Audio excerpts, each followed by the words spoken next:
Question. You both contend that trans is a naturally occurring phenomenon with historical regional precedents. Given the likely link with endocrine disruptors, what are your thoughts on those instances being localized due to environmental factors such as comparable compounds in diet that some individuals are more sensitive to? This is a brilliantly incisive and written question. I think this is highly likely for some percentage of cases of transness, and I suspect, and there just doesn't seem to be very good data on this. There's, I've written about this some, but there's one of the things that the trans rights activists like to claim is like, there's so much transness recognized in all these other cultures, like Two-Spirit, in Native American cultures. It's just all over the place. And you go looking, and you find that Two-Spirit is actually a modern term that was invented in, I can't remember, it's in one of my Substacks. It's like 1990s at a conference, and it refers to some things that are known in a few very rare cultures.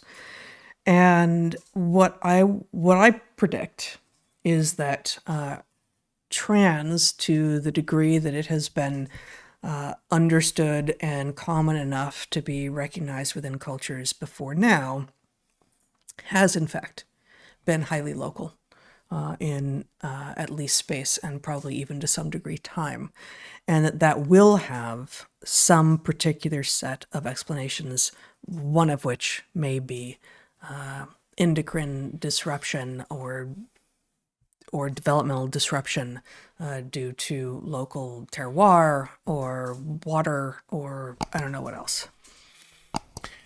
I'm with you to a point. I don't believe that the historical examples are likely to be disruptions due to environmental perturbations that are negative. It may be that all of the modern phenomenon is the result of disruptions. In other words, you have some system that has this unusual pressure release valve for whatever reason that comes into play in certain circumstances. Again, rarely. In some cultures it's concentrated, in some it's much more rare.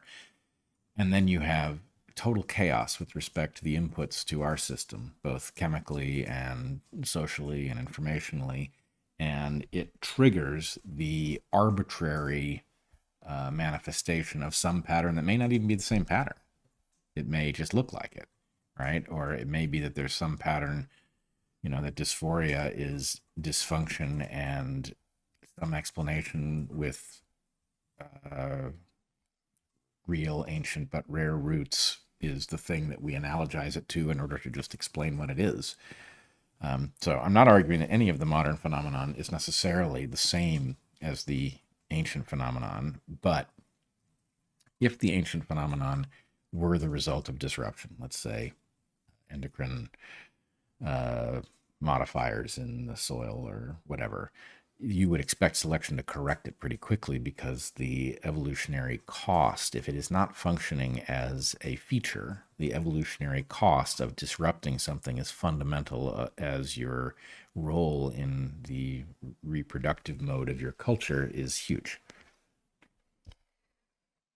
This is true.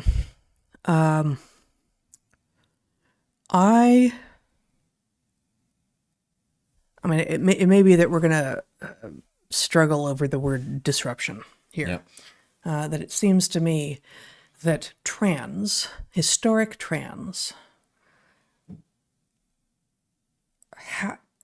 inherently involves a disconnect of some sort. A disconnect, and I think I'm comfortable using the word disruption, between, or like a decoherence between all the systems that normally go in the same direction. And, to the degree that we are mammals, and therefore we have a system of sex determination that is called genetic, although it's really chromosomal. So we have GSD, we have genetic sex determination. which in almost all mammals, except for the echidnas and the duck-billed platypus, involves 2 sex chromosomes. Everyone knows this. Birds have a separate evolution of genetic sex determination. But in all mammals, we have, XX and XY, and it's not that XX is the definition of femaleness, right? That is the determination of what sex you are, right? And the determination of what sex you are, being female or male, is about gametes. We've talked about this over and over and over again, and there's lots of people willfully being confused about this. San Francisco Chronicle posted an op-ed this week that was insane.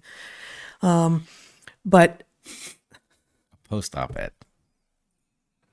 I don't know. I think it was a they them. I don't even think. He had PhD. Supposedly, he was like authority wielding, like PhD in something relevant. Oh, wow. PhD. I know. He must know what he's talking I know, about. and he called it, the reductionist definition of sex with gametes. Like, people. Okay, I'm not gonna go there. I'm not gonna get it. Small brain, small gameted. Oh my god. Yes, this they them has small gametes. It looks like. Yeah. Genetic sex determination just refers to how your sex is determined. It's not what your sex is. But then what your sex is, which is again female, large, sessile gametes, male, small, mobile gametes, there's all this stuff downstream of that, which are generally in sync with that thing, right?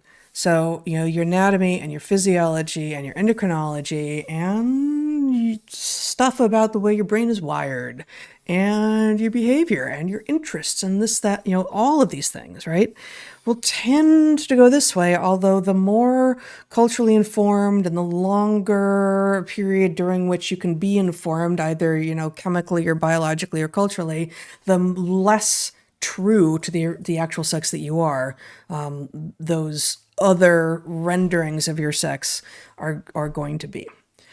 So if you really, really feel in your brain that you are not the sex that you are, and that the way to live, the only way that you can peaceably and successfully and productively live your life is as the sex that you are not, something has gone wrong.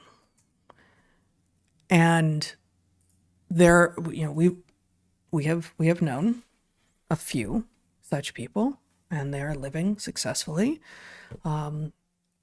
presenting to the world as the sex that they are not. But it isn't a system in which everything went smoothly. I disagree with this. I believe that we do have examples in which a culture has co-evolved with whatever the physiological mechanism is, where we see coherence between these things, right? Where culture... Between what things? Between people who are living as if they were born into the other sex, and a culture that accepts this and has a mechanism for it, has words for it, and all of that. So to say that it is a dysfunction, I believe, is incorrect in those cases, which doesn't mean that the modern version isn't all a dysfunction. Well, the modern version is largely social contagion, which is different. Yep. I don't think most of what's passing for trans right now is actually dysfunction at the same level. But I am no longer compelled. I would like to see the examples of those cultures, because those stories get trotted out without any background. And when I went looking most recently, I ended up in this like cauldron of two-spirit stuff, which is where a lot of lots of Native American cultures have this thing where there's like a role that you get to play, and it's it's not the role that you are, the sex you are, and I'm not telling you that I know that those things don't exist, that those cultures don't exist, but I have yet to find the anthropological or even compelling popular accounts of those other cultures. So my suspicion at this point, and you were saying in the first live stream that you apparently, Megan Kelly, is like just pushed to the edge. It's like, I'm not Well, doing this I- anymore, right? So my suspicion at this point is that whenever I hear these stories, just like, oh, well, if you don't let your kid transition, he's going to kill himself. Like, stop that, right? Like, stop it. That's not okay. but- And so I wonder about these stories because, as far as I can tell, they're not ever backed up with actual cultural evidence. Well, I don't think that's true. I think the thing you're But talking about. do you know what Yeah, cultures? the Kuna, for example. So I'm not claiming there are lots of. I mean, I've visited the Kuna. Maybe they keep it to themselves. Do they? I don't. Are you sure? We'll have to. We can dig. If your real point is there is no such thing that You're talking about the Kuna in Panama. Yeah, that stands up to scrutiny, that would be interesting. I don't think it's the case. I think there are numerous cases. I don't think it is the case that all cultures have this, which is a claim that some make. Yeah, that's a we. I don't think but almost I- anyone I makes that think- claim at this point. I think you are correctly detecting the amount of bullshit on this channel is huge. The amount of pressure to discover some sort of ancient legitimizing this, that, and the other is huge, right? And that correctly raises your skepticism. I think your skepticism is now that there is no such pattern until modernity, which I don't believe is correct. I believe we do have cases in which cultures have ancient,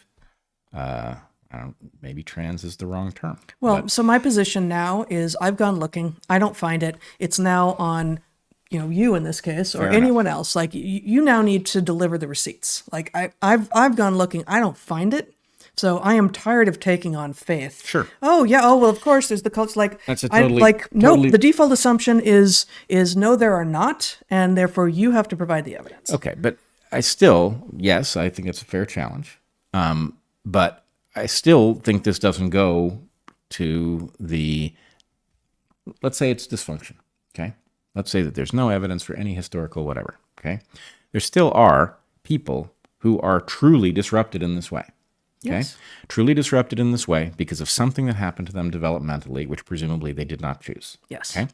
So those people are in a separate category from the people who are using Of course. this as an excuse to reorganize civilization. And this is why I insist on using the term true trans, although I Right. antagonize some number of, feminists and, people who are fighting for reality who are saying there's nothing. I'm like, no, there are people who are honestly disrupted or not, who live their best lives presenting as the sex they are not. And when that is rare, and when it is, one of the problems now is that it's become the celebrated position.